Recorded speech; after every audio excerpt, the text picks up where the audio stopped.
Most ASEAN leaders skipped today's ASEAN-United States summit. President Duterte himself was late for the start of the day, but the agenda did proceed as programmed. Our correspondent, Marlene Alcaide, is live in Thailand to tell us what happened today and what didn't. Marlene?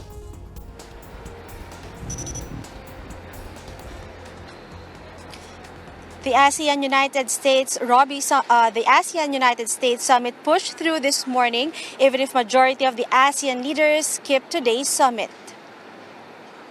7 out of 10 ASEAN leaders skipped today's ASEAN-US summit. Only 3 leaders were present: Thailand Prime Minister Prayut Chan-o-cha, Lao People's Democratic Republic Prime Minister Tung Loon Si Sulit, and Vietnam's Prime Minister Nguyen Xuan Phuc. United States President Donald Trump skipped the annual ASEAN summit for the second time. Trump sent U.S. National Security Advisor Robert O'Brien and Secretary of Commerce Wilbur Ross on his behalf. Finance Secretary Carlos Dominguez thinks that Trump's absence should not matter. He says it is better to look into America's actions than its presence. Presidential spokesman Salvador Panelo says Trump's absence is understandable because he is facing an impeachment inquiry. Maybe that's the reason why he did not come. But it doesn't mean that he is not concerned with what is happening in this region. Like Trump, President Rodrigo Duterte did not make it to the summit, at least on time. Panelo said the president had to pass by a restroom. Foreign Affairs Secretary Teodoro Locsin served as Duterte's representative. Dominguez believes sending representatives is okay since the meeting will go on as usual. When it's not a leader, I think, and it comes up on a ministerial level, I think the ministers will take care of that. It's just a matter of proper balance. Today is the third and last day of the 35th ASEAN Summit. During the ASEAN Plus 3 Summit, Duterte missed the photo op with other ASEAN leaders this morning. DFA Assistant Secretary Juniver Mahilum West filled in for him. Mahilum West even sat on the leaders' table. In the last 3 days, Duterte attended all the ASEAN summits.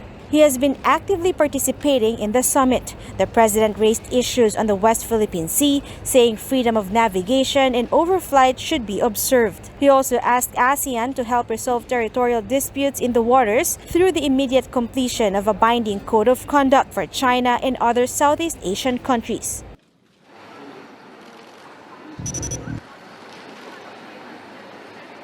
The president is now on his way back to Manila. He left even before the RCEP summit and closing ceremony where Thailand passed the chairmanship to Vietnam for the next ASEAN summit. Robbie? Thank you, Marlene. That was Marlene Alcaide live from Thailand. Meanwhile, negotiations for the Regional Comprehensive Economic Partnership, or RCEP, is still hanging in the balance. President Duterte was among the leaders who had called for ASEAN members to fast-track its passage. He said stronger economic integration is essential to countering rising protectionism and mitigating against the U.S.-China trade war. The RCEP has been on the drawing board for 7 years now. Trade Secretary Mon Lopez earlier expressed optimism that it might see the light of day next February. Mr. Lopez said India is the lone country still reluctant to ease its market access. It is one of 6 trading partners under the Free Trade Agreement deal, but it has yet to resolve which goods and services to allow for open access. Still, Lopez stressed that discussions on 18 of the 20 proposed chapters for RCEP have been concluded. Once inked, RCEP would cover 1/3 of the global economy and 1/3 of global trade. Malaki yung progress, pero kaunti na lang yan.